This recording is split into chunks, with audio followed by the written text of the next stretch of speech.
మేషరాశి నిరుద్యోగులకు ఊహించని విధంగా అవకాశాలు రావచ్చు.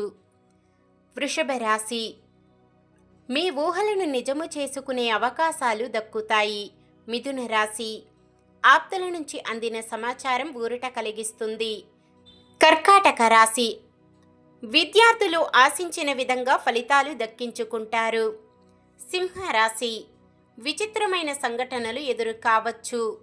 కన్యా రాశి సంఘంలో గౌరవ మర్యాదలు పెరుగుతాయి. తులారాశి సన్నిహితులు మిత్రుల నుంచి ముఖ్యమైన సమాచారం అందుతుంది. వృశ్చిక రాశి ఆప్తుల నుంచి పిలుపు అంది హుటాహుటీన ప్రయాణాలు చేస్తారు. ధనుస్సు రాశి ఇంతకాలం పడిన కష్టం ఫలిస్తుంది. మకర రాశి విద్యార్థులకు కొంత ఊరట లభించే సమయం. కుంభరాశి సన్నిహితుల సహాయంతో అతి ముఖ్యమైన పనులు చక్కదిద్దుతారు. మీనరాశి నిరుద్యోగులకు శుభవార్తలు అందుతాయి.